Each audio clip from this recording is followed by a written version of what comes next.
from. Yeah. These are like 0. Basically 0.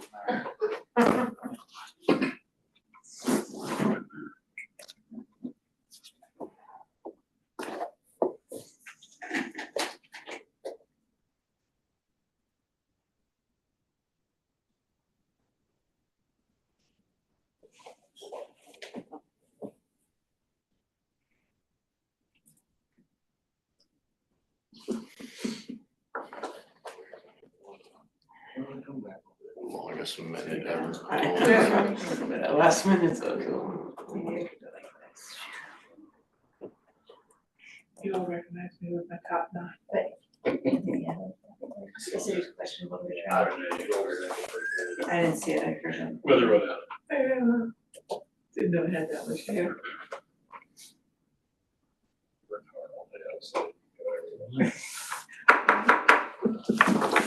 I'd like to call to order the Pleasant Hill Recreation and Park District Board of Directors regular meeting, May 8th, 2025 at 7 p.m. Looking around the room, we have all 5 board members here tonight. Let's go on to Pledge of Allegiance. Board Member Vincent, would you like to lead us today?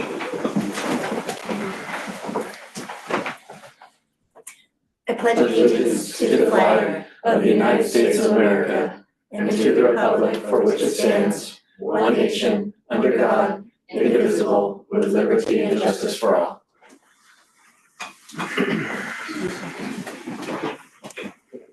Thank you. We went to agenda item number 3, public comment. This item on the agenda provides an opportunity for members of the public to comment on any item within a subject matter jurisdiction of the board that is not on the agenda. There will be opportunity for the public to comment on other agenda items at the time they're discussed. Comments will be limited to 5 minutes per speaker. Michelle, do we have any public comment We today? do not have any public comment. All right, thank you. We'll go ahead and close public comment. Move on to agenda item 4.1, report from ex officio Teen Council Representative Lila Nikolic. Welcome. Hi. Okay. Teen Council is planning to volunteer at a booth at Bark in the Park this Saturday, May 10th. And then College Park Choir will be singing Alma Mater on Tuesday at the 8th grade walkthrough at College Park High School. Additionally, they are preparing for their Pops concert on May 22nd and May 23rd. College Park Band has their Pops Picnic and Senior Awards on May 16th. Finally, Drama had their last show on May 1st and 2nd, where they hosted their Spring Showcase variety show, which went extremely well. Baseball played Benicia on Tuesday and unfortunately lost, but they played Benicia again today and won 10-2. Softball played Northgate on Tuesday and unfortunately did not win, but they played Clayton Valley today and won. Boys lacrosse played Terra Linda for the first round of NCS on Tuesday and unfortunately lost. That is the end of their season. Girls lacrosse played against Athenian on Tuesday in the first round of NCS and took home the win. Their next game is against Costa Grande today at home, and it just started at 7. Boys volleyball played San Ramon Valley for the first round of NCS and unfortunately lost on Tuesday, and that is also the end of their season. Track has DAL finals this Saturday at Campo Lindo, and swim is also heading to NCS tomorrow. Leadership is hosting the annual Falcon Bowl and Spring Fling tomorrow from 4 to 7. It is a community event, so everyone is welcome. They are also planning their Moving Up Spirit Week and Rally that are happening next week, May 12th through 16th. Finally, the senior banquet is next Wednesday, May 14th, and the senior awards banquet is next Thursday, May 15th. Thank you so much for your report. I really appreciate it. Thank you. Thank you. We'll pause momentarily. Were you gonna? Oh, Okay. yes. Hey, Thank you. We'll pause momentarily because you take a little extra time. Sorry. It's okay. It's okay. Thank you so much. I know, of course. Thank you. Bye. Thank you. Thank you. Go ahead and close agenda item 4.1, move to 4.2, report from general manager. Michelle. Yes, thank you, Chair Tran. Members of the board, I just have a couple of highlights from the written report. One is just to remind and invite all of you to the Pleasant Hill Community Foundation Celebrate Your Community event on May 14th, next Wednesday at from 5 to 7 p.m. at the community center. As highlighted in the report, the district is receiving a number of grants for a number of different programs as well as equipment. This year, Kenny Guzman, our park supervisor, is being honored with the Oliver Holmes Award. Excited to share that and to honor Kenny and all of our programs that will be highlighted that evening. So hopefully you can join the foundation and myself and staff there. So, and then Lila mentioned it, but we have Bark in the Park this Saturday. So hopefully some of you might be in attendance. If you have a dog and bring one, we have some very cute bandanas for dogs that make them a bark ranger. So super, super cute. So and as well as selfie stations and things for the dog and contests. So so hopefully we will see. I'm pretty sure we may see Councilmember Shess and Millie down there. I know he's excited about it. So yeah. So with that, I'll take any questions. Open up to questions or comments from the board. I don't see any questions or comments. We'll open up for public comment. Any public No comment? public comments. Okay. We'll go ahead and close agenda item 4.2 then and move to agenda item 4.3, report. Report regarding aquatic services presented by Corey Riley, program manager. Welcome. Hi. Come on down. I am gonna invite Taya to come up and sit next to me.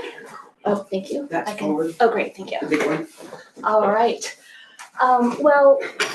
Excited to be here tonight, especially because May is National Water Safety Month. And so what a time to highlight our aquatics programs and all that we're doing to keep our community safe in the water. All right, and you can see on the screen behind I do have a slides for you. So just an overview of our staffing. We have a full-time program manager, that's me, part aquatics and part sports, full-time coordinator Taya, and then a number of part-time staff that we rely on to operate our programs. And so you can see some numbers. Last year we had 59 part-time staff. We have 47 of those staff returning, so we're just shy of 80% retention, and we're very excited to have about 30 new hires this year. So we have a couple we're still waiting that have been having trouble receiving their offer letters and email, not seeing them, so the numbers aren't exactly final, but 30 is what we're looking at. So we're very excited about the staffing and the recruitment. Going into some of the programs that we offer, starting with our safety. So we offer a variety of programs that we consider safety training. So first would be our core American Red Cross lifeguarding programs or Red Cross programs. So in the last fiscal year, so July 1st going through June 30th, we've trained 129 participants in Red Cross aquatics programs. So just since the beginning of the year, I myself, 30 of those participants are lifeguard instructors. We have to do a recertification course as instructors and instructor trainers. So 30 of those are instructors. It's kind of a specialty class that we offer. We had, Taya and I taught a water safety instructor class together, and we trained 6 students in that. And then we do also offer a junior guard camp in the summer, and then they're eligible to volunteer in lessons in rec swim over the summer. And we this year are doing a new free orientation for our junior lifeguards for them and a parent to help them understand the process, get their volunteer application done and understand how that works. In addition to the aquatics certification courses we offer, we also train all of our non-aquatic staff non-aquatic staff within the district. We train in first aid, CPR, and AED. So over the last year, we've had 50 employees trained the 2-year certification. We have an additional 4 classes coming up to help get summer camp staff trained. And then besides the staff CPR, we also manage the district's AEDs. We have 8 AEDs at our different facilities. So we make sure our medical direction, our monthly checks, and keeping our supplies up to date in all of those. And when it comes to staff training, there's a number of certifications specific. And certification really is the baseline. And that's the first step. We do a lot of training. As you can see, we had over 2,000 hours of staff training in 2024 that we did. So our training topics, it can be as mundane as how to tie a garbage can liner, because they have to be taught how to tie a garbage can liner. But then we have some more exciting trainings, and I picked some pictures for this slide. So the bottom picture, we do a blood and guts training. He's fine, it's fake. You can buy the Halloween sort of equipment there. And then the top picture, we do a training sometimes with some young swimmers. So we invite some of our dolphin swimmers to come, and we practice doing rescues with the young swimmers, because rescuing the staff are, for the most part, adult sized, and it's different when you're rescuing adults versus rescuing a small child. So we get to practice some different techniques with them. And then at the end of the training, we actually let those young swimmers practice a rescue on the lifeguard. So it's a lot of fun for them to practice those techniques. And then the last thing on this slide I wanted to highlight is the certified pool operator course. So Taya and I are both CPO certified. We hosted a class in February, so we were able to get that training for free. We used the community center. And CPO is a national training. It's required by a lot of states, not specifically in California, but it is designed to make sure that your operators know and understand like the mechanical aspects of operating a pool safely. Obviously, with a lot of training, we're going to have a lot of impact on all that we do. So first, we're training our current and our future staff. So we're starting with junior lifeguards, but also training our future staff in that lifeguard training certification. Obviously, we're preparing to respond to emergencies, training instructors with the instructor trainer certification that I have and that Taya has. And is building on. We have established a reputation for providing that high quality training. So the instructor recertification I mentioned, I had somebody come from Southern California, fly up for the day, or actually the day before, to be able to take this class because it's kind of a specialty. But also I've had people that were like, oh no, I really enjoy coming and taking your classes, which is a really nice compliment. In terms of the staff training that we do for the aquatic staff, we're training in the school year monthly, about 4 hours. We tend to do one training a month. And then the summer, we're training every week, 2 hours, and we offer in the summer 2 different trainings a week so that we can hit all of the staff and make sure with all their variety of schedules, they can get the training they need. And during like our lifeguard training classes, it's really important, or the feedback we've been getting from our applicants is that they really enjoyed the staff they got to work with that trained them or that lifeguarded. They thought it was a really nice environment taking the class from us. So that word of mouth referral from the students who are taking our classes and then our current employees that are referring their friends has been a great recruitment tool. And our goal when it comes to training is to prepare our staff to be able to handle any emergency, even if it's not something that we've specifically trained in, but to give them the decision-making capability to be able to act appropriately and in the best interest of the people that need help. Next up are water aerobics or water fitness classes. So we have kind of 2 categories of programs there. We have our water aerobics, which is our water exercise and aqua Zumba. And then we also have our lap swim. The numbers I have up there are for our calendar year 2024 participants. Water aerobics or water exercise we offer year round, and then aqua Zumba and aqua aerobics are seasonal with a contract instructor, and then our lap swim we offer year round as well. The great thing about water fitness is it's low impact and it's for all. I had fun looking up some of these numbers for you, looking at the age range. So this specifically is water aerobics. So we had 20 to 89, and the average in our morning class age is 69 years old and 45 in our evening class. So we're looking right at working adults versus non-working adults. But a lot of our participants are coming for because they have conditions that make exercising on land difficult. The buoyancy of the water makes it easier for people who have joint problems, mobility. So they've turned to the water to remain healthy and active as they age. We have a PAL lift, a lift to get in and out of the pool. Our morning water aerobics class is definitely our highest user of that lift. And with water aerobics, they have a strong sense of community. So, they have picnics and holiday partings and gatherings, they're celebrating birthdays, but they also are supportive of each other. Even our staff, we have very much regular customers and they're like, hey, I haven't seen so-and-so in a while. Is it okay if I call and see if they're okay? Absolutely, let's call. And I've done those phone calls myself as well, just to make sure that they're okay. And as I'm sure some of our board remembers, our water aerobics group is a very passionate group of participants that it really makes a big difference in their lives. And so when the water temperature's not, when there's an issue with the water temperature, they let us know. But they also really appreciate and support the staff so that they get little, if they're doing holiday candy or gifts, they make a point to provide that to the lifeguards as well. And they stop and say how wonderful the group of kids are. So they appreciate the staff as well, because it makes such a difference for them. Next up, public swim and swim lessons. So our recreation swim season, our public swim season is Memorial Day to Labor Day. We offered free admission last year, and we're offering it again this year. And I know that the board was already presented at the end of last season the numbers, but you can see the huge response from the public to our free admission. Those attendance numbers for 23 and 24 do include our district camps as well that attend our public swim on weekdays. Swim lessons, we offer swim lessons for infants through adults. It's group and private lessons. We have weekday and weekend lessons. Last year in 2024, we had 1,300 students.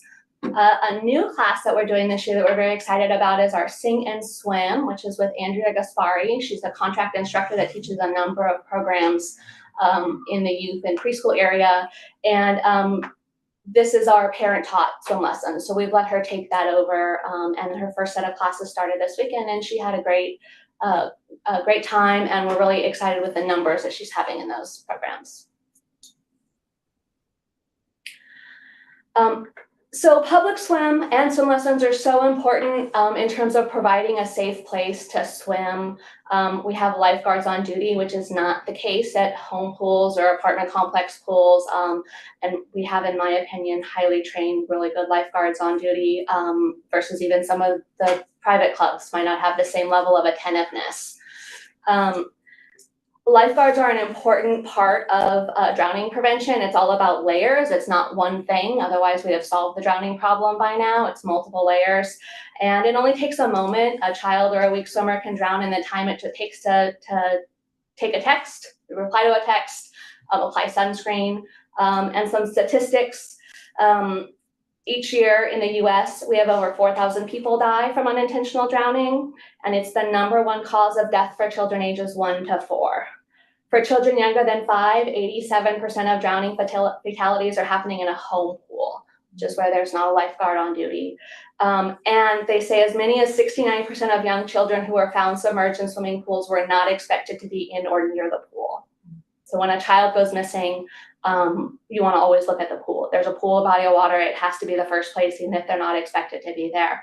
But the good news is that studies indicate formal swimming lessons can reduce the risk of drowning by 88%.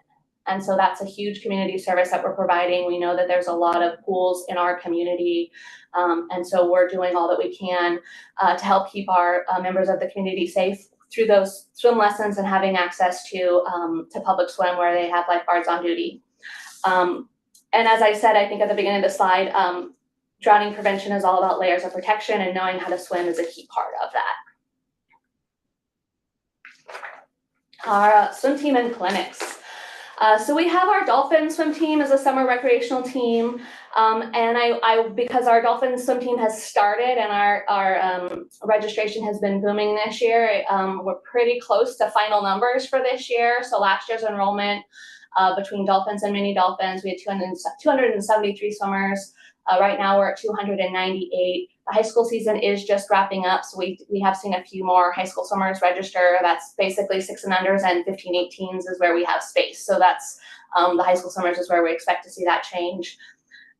We did offer this year for our Mini Dolphins a new evening option for that practice. It's traditionally just been a morning one. The evening one is full.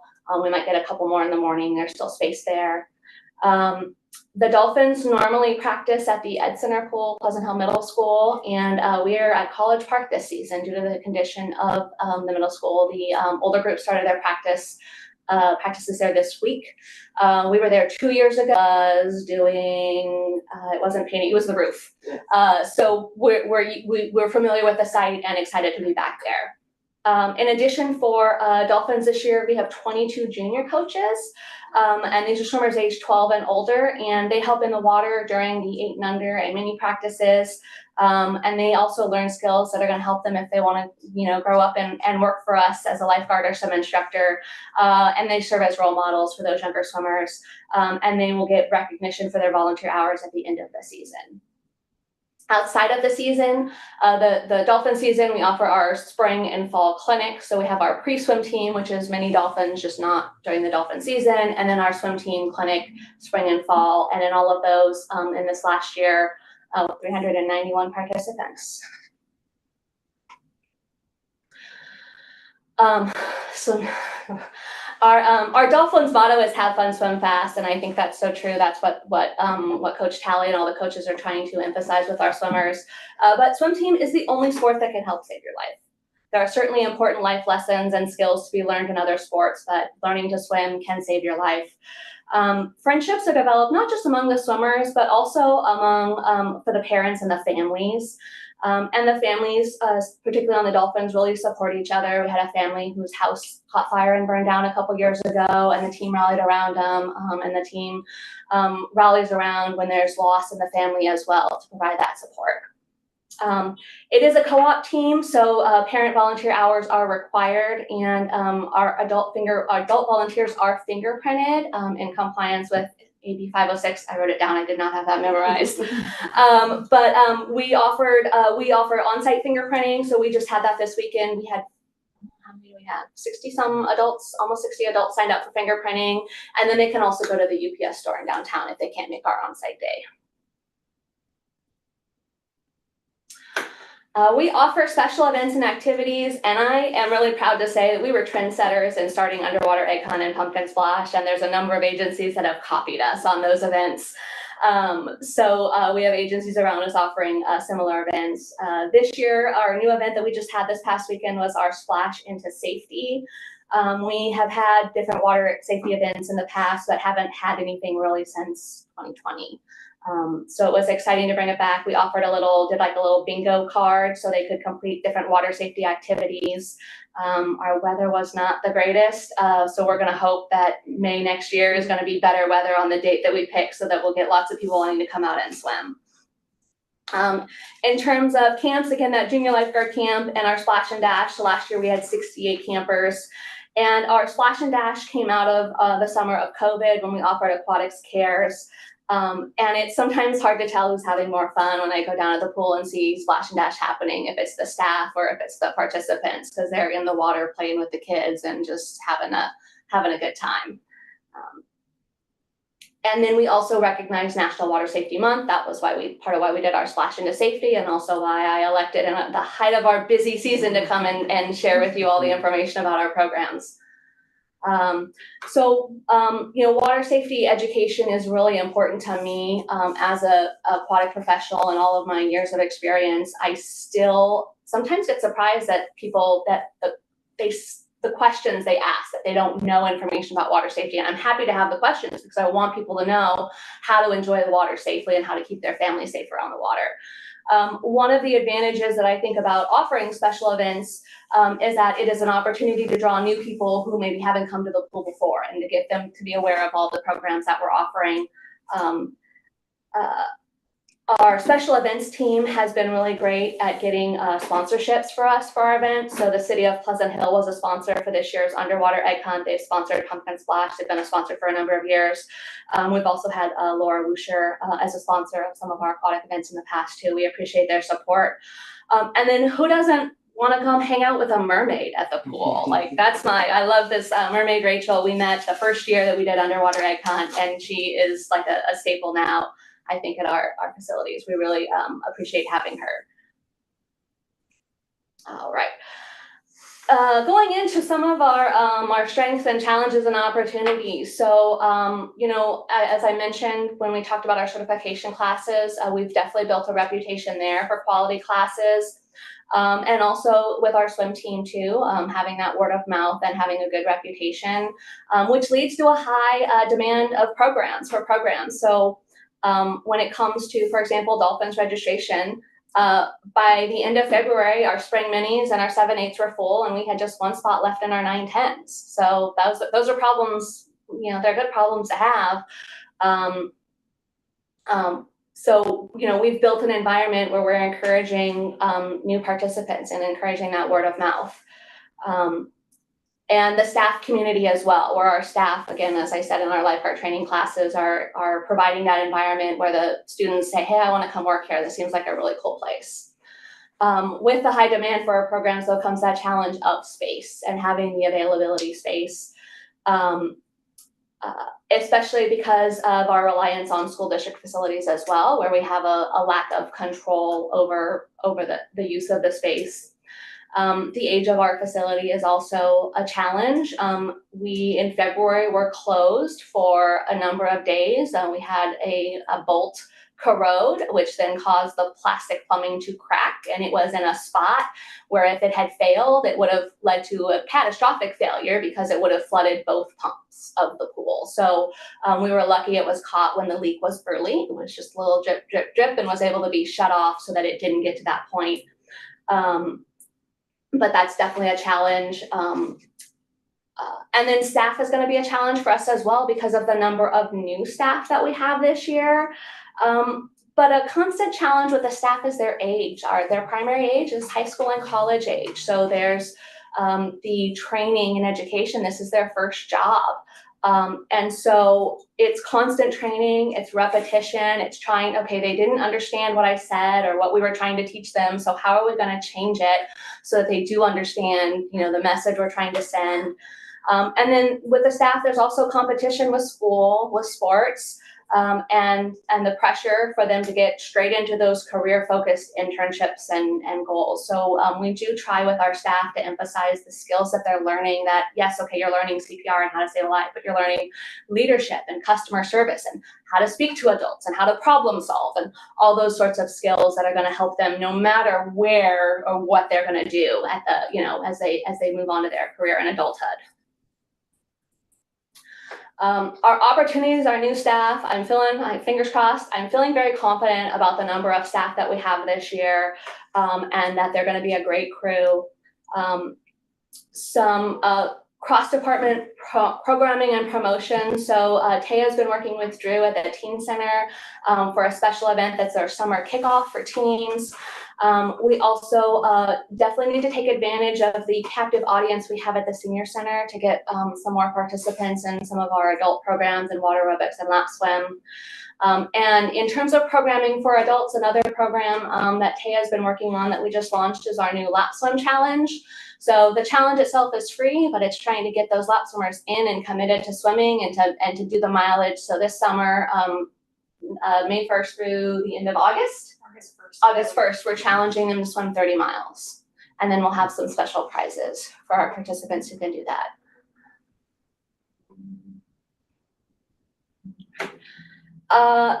In terms of Play for All, I wanted to address a couple of topics on how we're helping the district and the board achieve its Play for All. So the first thing I have up there is STARS, and this is actually a customer service acronym that our pool staff were tasked with developing in, I had to look it up, April of 2017. So we've had it a number of years. I had gone to the CPRS conference and attended a session on customer service, and it was these acronyms. So STARS, they came up with it. They literally shut the door and pushed me out. And it stands for Service with a Smile, Take Your Time, Address and Assist, Respect, and Safety. And this is how we not only treat our customers, but how we treat each other. And so in terms of a decision-making process of how am I going to respond to this customer in front of me, if I can address it, and I feel that it ties into one of these areas, then even if I don't have a straight-on guideline for how to do it, then I've done the right thing. And then a couple of years later, we were doing staff study sessions for the master plan as we developed our new values, vision, and mission, and we're putting people first. And we're delivering wow experiences. And as we were coming up with that in the study session, I'm like, oh, we've been doing this already at the pool. I love it. It's a great tie-in. It's amazing. And so we're always welcoming our new participants into the pool. We also have one employee that is currently approved for bilingual pay in Russian, and employees that may qualify. So I'll be following up with Michelle to see if we can get some other additional employees qualified in other languages. Our free rec swim admission has obviously been a Play for All. You saw the attendance there from 5,000 to over 12,000. So that has been amazing way to provide a safe place for the members of our community to swim. And the fence for around the spray ground as a safety measure for our littles, we certainly have appreciated having that up. In terms of accessibility, our pool lifts are really important. We had the lift even before the Department of Justice released the recreational guidelines for swimming pools and rec facilities in 2012. But beyond that, beyond just having the equipment, we do a lot of training with our staff on the lifts as well as on service animals, right? You have a pool, there's no animals allowed, but or no pets allowed, but a service animal is not a pet. So we provide resources and training to our staff on that, so they're aware of how to handle those situations. And then in terms of the Red Cross, they actually added a course in December of 21 that's called their Instructor Inclusion Training. It's an online course. I'm not exactly sure how they're enforcing it. They said it's mandatory for instructors. They never, I did the class right away. It's about a 45-minute class, but we have been making it mandatory for all of our instructors and requiring them to complete that training, which then also means they get paid for the 45 minutes to an hour that they attend that training. And it's all about providing an inclusive environment in your classes that you're teaching. In terms of some of our improvements and efficiencies and some things that we're looking forward to, I should have looked up the date of when we started. We use a system at the pool called DigiAquatics or Digi. This is our staff schedule. We track our staff certifications. It's been amazing. It's just like a warning right there on the dashboard. We use Digi for our chemical records. We used to have a paper logbook. Now we have a digital logbook, and so I can look up on my computer or at home and see what the chemistry is. We use it for a checklist. There's shift reports, so there's a way for staff to communicate information to us. There's a way for them to do maintenance work requests. There's even a staff chat. So we've started a chat group for our managers so we can monitor what's being said, but also communicate to everyone as well and then have that record of it. Outside of Digi, we actually did a few years ago some video how-tos that were for staff, like how to do a chemical test. And it's really funny, you get your sample with water and at some point in your history, you're gonna knock it over, the sample over. And that's exactly what they did in the video. That was the staff project and it was perfect. It was hysterical. I did not tell them to do it and I loved it. In terms of pool equipment, we've done quite a bit with the spray ground over the past few years because equipment has failed. So we changed the recirculation pumps from 1 to 2, added UV, which is an additional disinfectant to keep the water safe. We had to replace the features controller, added a timer, the fence around there as well. And then the chemical controllers for both pools were just replaced in December. We had valves that were cracked in our backwash line, so those were replaced. And then we're working with building maintenance on some airflow improvements to the filter room because of the bolts that were rusted. Part of it is the chemicals in that room. They build up and they cause corrosion there.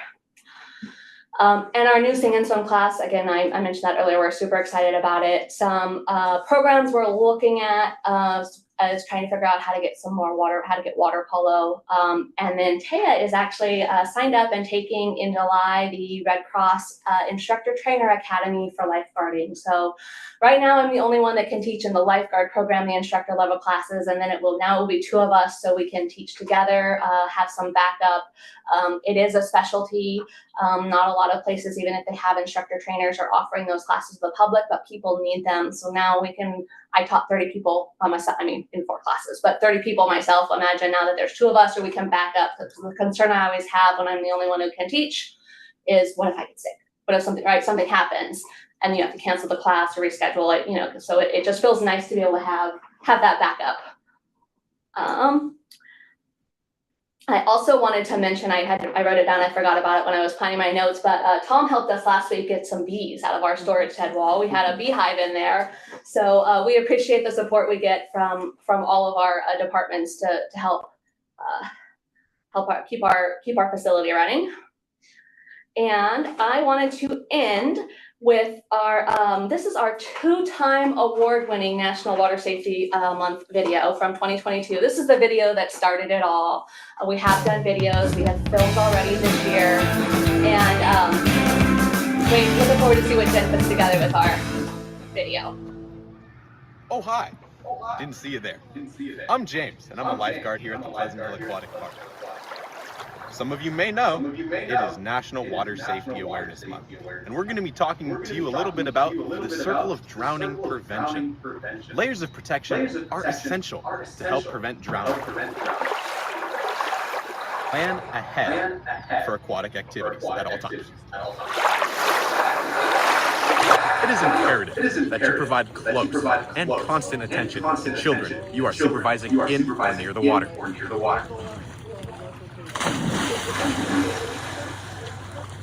I knew that was happening. Always fence pools and spas with adequate barriers, including four-sided fencing. Children, inexperienced swimmers, and boaters should always wear U.S. Coast Guard approved life jackets.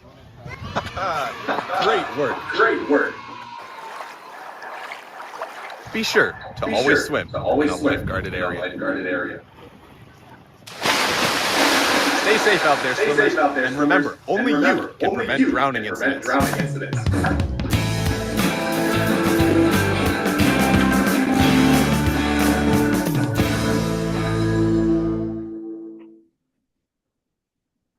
So that video went so well, they were given the task to do a video based on the circle of drowning prevention. Those are the 5 steps in that. And so now we have a little bit of a competition within ourselves each year to outdo ourselves. So I'm not going to spoil. We do have like I said, we filmed already for this year and have a great theme. So now I'll take any questions. Thank you so much for your presentation. We'll open it up to the board for any questions or comments. Maybe I missed it at some point with the Edson. What is the school district fixing a problem there, or They have architectural plans that have been done for a complete renovation of that pool, but they decided that they are not allowing any users into that, any use of the pool until it is repaired. So I don't know where it is in terms of like plan check and bid or anything else. Have not been. The school itself was not aware of the non-use. Yeah, if you remember, that pool needs a massive renovation. Oh, yeah. So, yeah. for sure? I was just curious if they the whole. Wow, anyway, I go on my own editorial about that. But I was just curious why. I had a question. I'm just not familiar with like the registrants versus punch cards. I sort of assume that's like someone who just kind of uses a punch card to go intermittently versus someone who's like more regular. Yeah, so like for water aerobics and lap swim, we have the punch card. So there's a couple different ways that they can register. Water aerobics, there's actually 3 ways they can register this. They can sign up for a session, which is a specific set of dates, usually all of the Mondays in the month. They can also do a single day registration, kind of an a la carte. So sometimes they have family visiting that wants to come to class a day or 2, or somebody who used to come to class is back in town to visit. And then the punch card is kind of the Costco bulk version, if you will. So they get, for water aerobics, they get 6 punches, and lap swim, they get 10 punches. So and it's deducted through the registration system as they check in. Yes. Well, Corey, this is awesome. Thank you very much for coming and educating us to all of the things that are going on in the aquatics program. You know about swim lessons and the dolphins, but the layers of things that you have going on here is so totally impressive and so public interest oriented. Love to find a way to give you a floor or a way to promote more of what you do. And I think in doing so, promote the district too and all that we're doing. I think a lot of people think of a pool as kind of a luxury. It's not something we really need. But that one statistic that you said, that 88% of drownings are prevented by swim lessons, that's a statistic. I may have misphrased it, but it was shocking. It was just shocking how beneficial that is. And I pulled those statistics from CDC and the American Red Cross website. Yeah. Formal swimming lessons can reduce the risk of drowning by 88%. Well, I guess my comment there would be, I would hope that you and Jen Thwaites could get together with her team and your team and figure out if there's a way to do more publicity about everything that we do here. It's just so impressive, really, really impressive. My last question to you is, how are we doing with the scholarship program? Getting kids who might not be able to afford swim lessons, information about the fact that there are, ways to cover it. Well, we have that information on our website, but we haven't done any active promotion of that. Okay, we could do it in the schools, if the schools would let us. And so, so we're still looking at ways to improve that program so it's easier to access and more people have an opportunity. So, Right. So Do we have hopefully- anyone taking swim lessons on I would scholarship? have to go look. I mean, the staff wouldn't know that because, Right. it shows up as a registration. So, so I would have to go look at what we have going. It seems like one of the most fertile areas to be able to, really support the public, getting that information out. Because the services you provide are just awesome. Thank you both. Thank you both for that. All right, I had a question, if the chair would not mind if I asked. Please, jump right in. So I see, as far as the staff, that you have 47 staff returning, plus you're adding 30 new hires, and you only had 59 staff last year. Yeah. Does that mean you're gonna be able to expand offerings for swim Yes. lessons and That, privates? yes, that is absolutely our goal. So it does take time. As I said, certification is just the start of the process. There's a lot more training that goes into it, but yes, that is absolutely our goal, is to be able to add more lessons, to be able to accommodate more members of the community. Good. Thank you for highlighting that. Another important thing. Yeah, we I don't have any questions, but your presentation, thank you both for being here, was excellent. It's full of so much good information that we need to be reminded about, so that we can also go out and remind people that we have this wonderful program here in the district. So thank you very much. Thank you. I just wanted to jump in also. Thank you for, actually, it was a great presentation. Exactly, I think what the board needs to sort of understand what kinds of programs we have in the district. I agree with you 100%. There has to be more marketing on all the layers that you're involved with. I think that's a fertile ground for really showcasing what we do as a district, not just pools and parks, but actual things that help the community. So it's an investment in the community itself. So I think that's important. I have a few questions I sort of jotted down as you're doing your presentation. In terms of the challenges, space is always a big challenge. I was just sort of wondering what your thoughts are, or if you can just sort of dream a little bit. What would be your dream ideal pool setup? And what services could be offered in that dream setup that we can't offer right now? I think in terms of a dream facility, it would be a facility where we could do everything at the same facility and not have the reliance that we do on for, the school district facilities for the swim team. So a facility that would allow us to do the swim team programs at our own facility. So it would be a multi-pool facility, but we would have, 8 to 10 lanes of a competition pool, and then like we have now, we have the smaller pool, shallower water for swim lessons. We would have some sort of aquatic features like the spray ground. My dream facility does not include a water slide because of the regulations that are involved in a water slide. But so almost just like a little bit bigger version of what we have. A bigger pool would be able to accommodate more than like the splash ball introduction water polo, but getting into some of the youth competition and high school competition. This pool, it can't be done because of the size and the depth of the pool. Having diving ports again would be amazing. And in a pool of that, with that, you would envision having multiple things going on at one time. Because right now you can only have one thing going on at the facility at a time. And we have water aerobics in the dive pool and not swim in the training pool. So there's some, but like if swim team's there, it's swim team. That's all there is right now. But yeah, it would be a bigger facility where we could still have swim lessons or water aerobics or other programs, that concurrent programming happening. Even Livermore, their pool, they have fencing, so they can you can cordon areas off. It would kind of the spread ground fence, but it was designed that way. So even some of that sort of I was gonna say the word segregate, that's not right, but the flexibility to be able to have, well, okay, a swim meet is happening here, but we still have some public swim or, some other activities happening.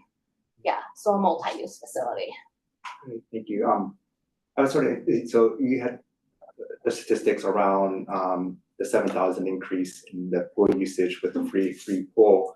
I was wondering if you had any sort of demographic data regarding that, especially say socioeconomic status. I would assume there's a reason why it went from we're charging you get 5,000, we're not charging you get 12,000. Some percentage of that would probably be, I would assume, part of the community that may not typically access pools or don't have means to access pools. And given you just comment right now about the dream pool sort of being a bigger facility to attract more folks, and then Michelle's comment on when they have more staff to open up more classes, what's your sort of thought about outreach to, sounds like a population that may want to use the pool, but either because of their finances or our limitations, they're not able to. How do you sort of see yourself trying to get those folks in? It's a hard one to answer. When I was looking up the statistics from the Red Cross, they also talked about some statistics on different ethnicities, where if the family adults don't know how to swim, then the children don't know how to swim. And I don't remember them. I should have snagged them. We don't keep any sort of statistics on the participants in terms of race or ethnicity. The only breakdown I would be able to do would be by age. That's how we calculate those ages out. I do know sort of anecdotally, the Memorial Day weekend last year, the head guard had gotten in touch with me after the first day of public swim, and they'd had some rule enforcement issues, and the adults were heard to say something about, well, we came all the way from San Francisco and you're ruining our fun. So we're drawing other people in, in that one instance, we're drawing people from outside of our area. They were trying to keep them safe and keep kids from holding each other underwater. But so yeah, definitely drawing a different crowd for sure. So people heard about the free public swim because they came from San Francisco. So it's nice to have more people coming to the facility. How to make sure that it's the people that are here local that we're serving would be the challenge. I think so, because I live in a particular area, sort of adjacent to quite a larger diverse group. Maybe the lower part of the socioeconomic status, relatively Pleasant Hill-wise, of course.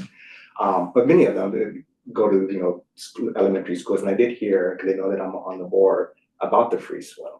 And that was one of the first things they asked after the swim season was over was, are you guys going to do it again next year? And so just anecdotally, at least, I think it's getting to a group of folks who may not have access to a pool. And like you say, sometimes the apartment pools or pools that are in the neighborhood are not always safe. And, these are young kids, and a lot of the families would love to have a place where they can definitely go. So I would just encourage to continue to reach out. And that might be a potential area where we, in addition to advertising for free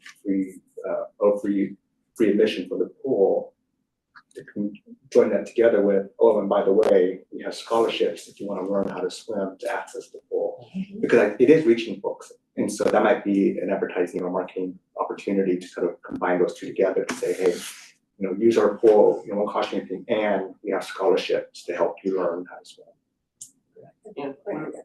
One of my goals eventually, if we had a big enough pool, we had enough staff, would be to offer free swim lessons, the basic level to get all of the kids in Pleasant Hill to be able to be water safe would be, like that first or second, whichever level it is, and have residents do that. The Red Cross has what they call a water competency sequence, which is being able to get into water over your head, and I don't remember all this, but it's about being able to float on your back, and it's more than just jumping in and getting back to the wall. They call it their water competency sequence. So that would be Starfish. Yeah. that would be a dream goal if we had it big enough. Would be to do that. So I think those types of dream goals, what is your dream set of services, are things that we as a district should be able to articulate, especially if we're thinking about how we get these larger pots of money. And I think that was just so nebulous in last year's one and other types of things that having these kind of conversations and then tying it with sort of what we have now and then tying it to future dreams, I think will be very helpful for the district. So I don't have any comments today. I could probably go on for, but we'll leave it at that unless anybody else has any particular more comments. Thank you so much. I think you set the bar for reports, so that was excellent. Tay, did Thank you so wanna much. say anything? I know you went through your first season, so. It's been great working here. I really enjoyed it, and I've worked at a few different facilities around the Bay Area. You guys haven't chased me away yet, so I'm enjoying my time, and I'm really excited to keep growing our programs here. So thank you. Thank you. Thank you so much. Thank you. Cool. Alright, awesome. Alright, Michelle, that was a high bar. Yeah. Sorry, everyone else. That was good. And we'll just tell everyone to watch Corey's. Yeah, that's Corey. All right, we'll go ahead and close that agenda item. Move to agenda item 5, consent calendar. Consent calendar items are considered to be routine by the board of directors and will be enacted by one motion. So unless anybody wishes to pull any item, we'll get a motion to move the consent calendar in second. I'll move the consent calendar. We have a motion to move the consent calendar I'll second. and a second. Thank you so much. All those in favor? Aye. Any opposed? Motion passes. Thank you so much. All right, we will close agenda item 5 and move to agenda item 6.1, one of our action items, review external salary survey for full-time staff and confirm current pay ranges. Michelle? Great, thank you. I included a staff report that identifies the salary survey. So as part of our policy on pay range adjustment, we do a salary survey of the identified comparable agencies on a biannual basis, and so it is time to do that. So we went ahead and did that, and you can see as attachment 2 the listing of the positions and titles, the comparable salaries in each of the different agencies, and then an average pay for all the agencies, and then the district pay rates is that second to last column, and then the percentage of our rates to the average to all. And so so we'll try to get, would like to be above 75% in the average range. As you can see, over the last couple of times we've done this salary survey and we've done some COLAs, if you kind of remember back like maybe 3 salary surveys ago, we had a lot of these positions that were at some 60, 70, 80. They're now almost all at above 90%. We have a couple that are not quite there, but all of them are in a range that I'm comfortable with them being at for us to remain competitive as we consider COLAs in the future. So I don't think at this point in time, a general manager is not recommending any adjustments to the pay ranges, and that we identify through the budget process any potential COLA increases, which would then shift the salary ranges. So I'll take any questions from the board, but there isn't a recommendation for me to make any changes. This is just to provide you with the information and check off that we have done the salary survey biannual basis. It's informational mainly, so we'll open up to the board for any questions. Jump right in. I'm not sure I'm really prepared with my question, but I'll fumble through it, which is, does your recommendation also include the general manager for no changes at this particular time? Is it your position that because there is a formal agreement that we should deal with it at that point? Or should we, as a board, follow our policy and consider making a change in that? Since I have a formal employment agreement, that is any changes to that during the annual evaluation would be the time the board would do that. I included the general manager so that the board has that information, which I've done every year so that when you do, do that, you have that information. So, and as if you recall, the general manager isn't included in any COLAs in the future as well. So, Yeah, I suspect that was your answer, but I did not ask the question. Yeah, thank you. Any other questions? More on the LARPD, Yeah. did they not have those specific positions? They do not have it. They've pared down their they don't have childcare. Kid Stop is difficult. And then they've kind of pared down their staffing. So especially on the maintenance side of things, they've kind of honed down. So they have like less mid-management positions, I should say, and they have a little bit more executive positions. So yeah, they don't have those positions currently. A follow-up question, is this list of positions only our full-time people? These are only our full-time people. Thank you. And we have 40? We have about 35. 35 full-time equivalent or full-time paid employees. Thank you.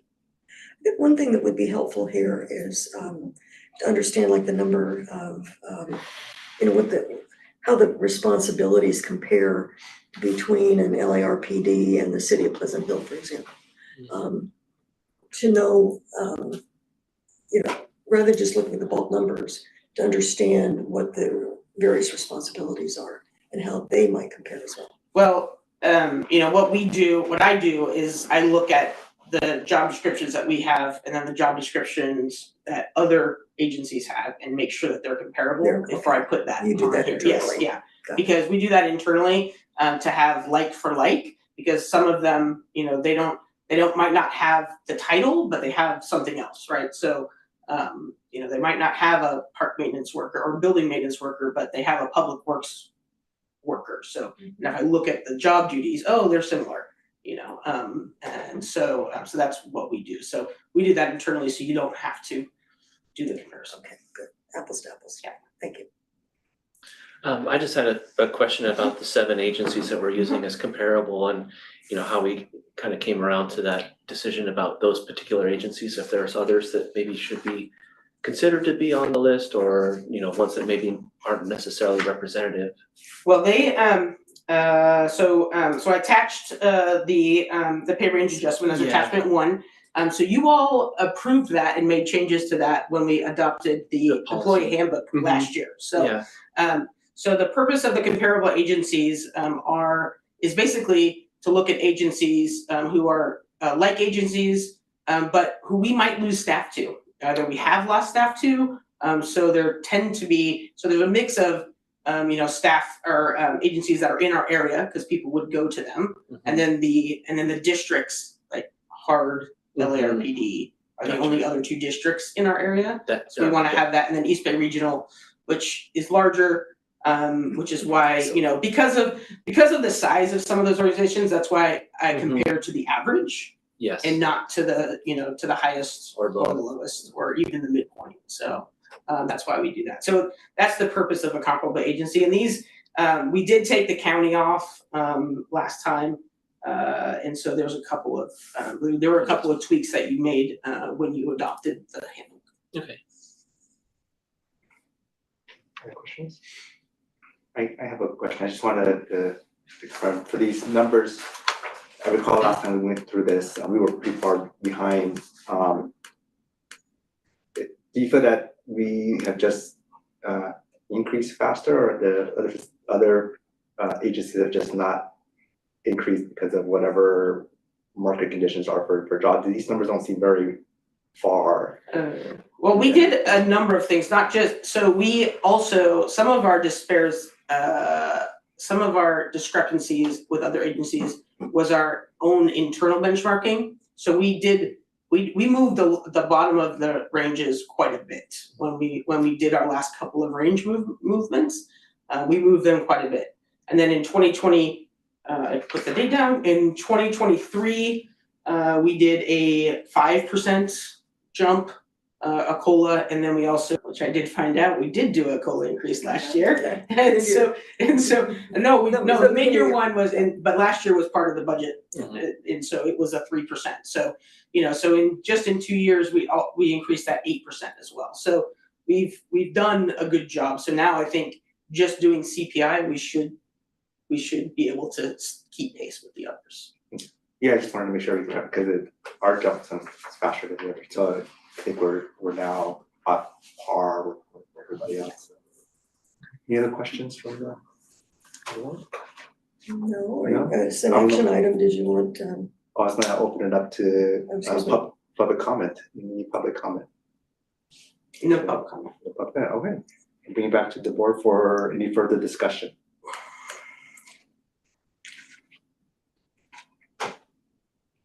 No further discussion.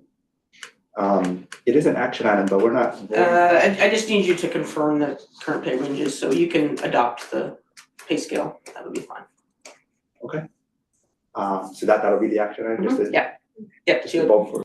to adopt the Okay, current pay scale. okay, then we'll go ahead and open it up for a motion to adopt the current pay scale. I'll move that we confirm the current pay ranges per the review of the external salary survey for full-time staff. a second? We have a motion and a second. All those in favor? Aye. Any opposed? No, 5-0, motion carries. Thank you. Let's go ahead and move to agenda item 6.2, receive report regarding the district's financial statements in the March 31st, 2025. So this, Chris is gonna come up here, so this is coming hot on the heels of you just getting the mid-year, and because Chris's last week is next week, he wanted to get this done before the interim came in, and so there's actually not a lot of changes from the very detailed report you got your last meeting, but I thought, we'd bring Chris to do his last formal board report. Thank you. And that was one of the things I just wanted to make sure I got done before I got out of here. So get this Should to have made you. cupcakes. I don't eat cupcakes. I wish. These days I've had enough in my life. I've had plenty. You get the point. Yeah. So as the general manager shared, there's not a lot that has changed. The district does seem to be going along according to expectations of staff. And as I said last time, I think we're going to land this thing pretty good. I think that if the district is disciplined, you'll have some surplus at the end of the year as long as we kind of keep moving along the way we're moving along, and there are no big surprises. So, and I'm here to take any questions if you have any. I had one based on your memo, Chris, and it had to do with your comment that tax, what's the word? The collections. Yeah, tax collections are up 24%. What does that reflect? Well, it really reflects, I think, the county implementing a new accounting system. I think that they're still they are still getting their act together with a lot of that. They gave us our initial deposit last year. I think they gave us $1 million really early in the year. It was really unexpected. And then it kind of followed suit as we saw in previous years. Same thing this year. I think they did make our additional deposit right after I wrote this report, and it appears that we're just going to land on budget. But they just gave us a larger share. They just upfronted it instead of half. Yeah, my In next December, question they gave was, us are we at a little 100% or 80% of our expected? And it's really been a struggle, not just for us, but I've talked to counterparts at other agencies, and they're seeing similar. They're saying the same things we're seeing. I remember going into Shell last year in September saying they gave us $4 million. It isn't our money. I didn't report that because I knew it wasn't ours, and I knew they had to take it back. So there's just it's not easy to implement new software. I know that, and whatever's going on over there, they're trying to fix it quietly. So we don't really know a lot. Well, I was hoping we were looking at a 24% increase. No, but we're gonna look right on. That's Yeah, pretty they cool. just gave us like 75% of it instead of 50% of it. So That's kind of what I'm guessing. They also clawed back some of the not ADA, but the redevelopment money. They gave us 300,000 some thousand last year, and then they clawed back about 45 of it this year. And I think that still has to do with mistakes. And when I call and ask, they just transferring around, so. Good news is when, right, we start. Yeah, I think so. I think that that's the case. So, Thank you. Other questions from the board? no questions from the board. Well, just one, I know we had talked about $20,000 for Rogers Ranch, but that expense hasn't been realized yet since they haven't done the siding project. That's a capital. Oh, this is capital, oh, after. gotcha, okay, So you'll see that when Lance reports Yeah. that. gotcha, okay. If no other questions from the board, we'll just open up to public comment. Is there any public comment? No public comment. All right, we'll go ahead and close public comment. Any final comments from the board? I just want to take the opportunity to formally thank Chris for all his efforts over the past 5 years. It's been a pleasure working with you. You've made things a lot easier for me to understand in some cases. Always there to answer my questions, and you're so responsive. I really appreciate working with you, and I wish you all the best in your future adventures. Thank you so much, Sandy. And I think the same of all of you. I really enjoyed working with all of this board. It's been really, really great. As I said last night to our budget subcommittee, the bar is really high. This has been a really great place to work. Any other comments? A verbal cupcake then, which is, absolutely, thank you for all you've done for the district.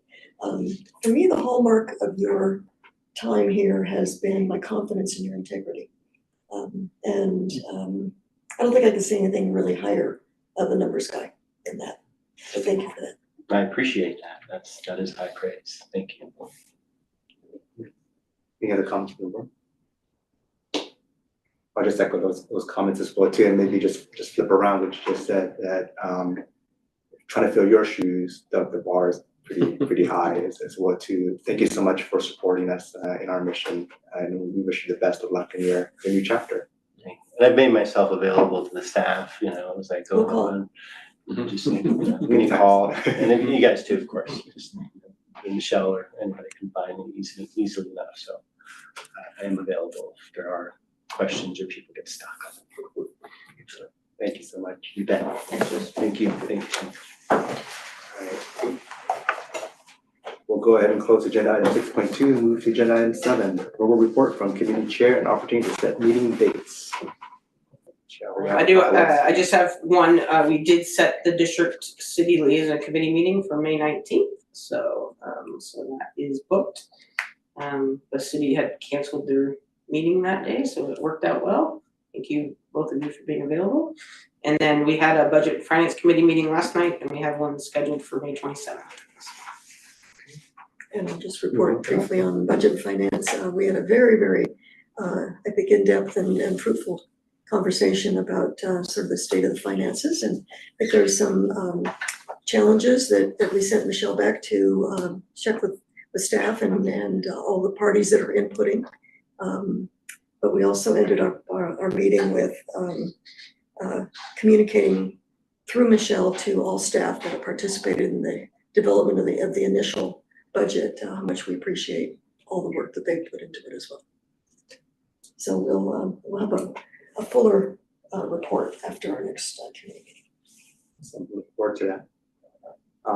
Seeing no other reports, we'll go ahead and close agenda item 7 and move to agenda item 8, board announcements and requests to staff. And why don't we start off with board member Vincent. Oh, I forget I get to be first on these. It's been a busy few weeks since Tinkers and Thinkers. That was a great event for the, kind of the in-between event until the bigger one next spring. It was very well attended,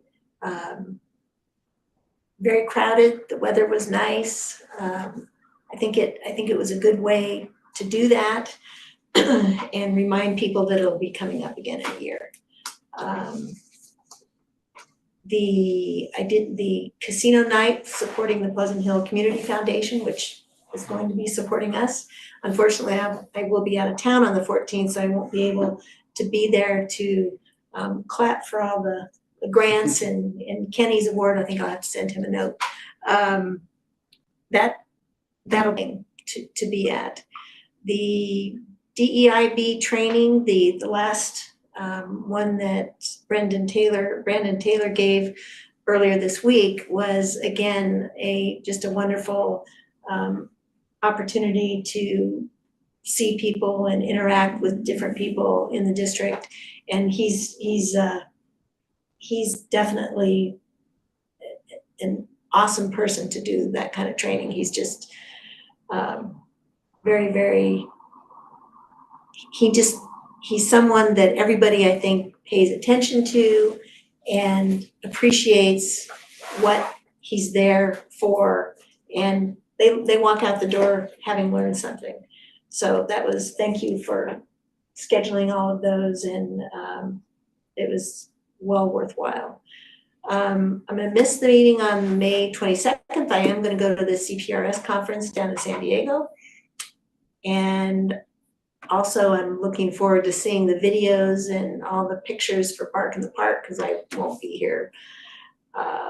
And I did hear that the night market was a huge success, and I'll let those of you who were there say more things about that. I probably won't be able to attend one of those until June, but it certainly, from what I saw on Facebook, was very well attended and looked like it was a lot of fun.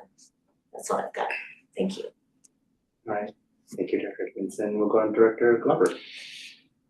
Yeah, it's been busy for me in other ways, but I'm glad to hear the updates on the events and everything that's been going on. But between softball, soccer, and now swim, I haven't had a lot of free time looking for that to, as two of those slow down, another one picks up, we're gonna have more time. But just in advance, very happy Mother's Day to everyone. And, you're a bonus mom, an aunt, whatever, you're all putting in the work and you're appreciated. So. Thank you. Secretary Bernardo. I don't have anything other than to also say Happy Mother's Day to everyone who's eligible to receive that greeting.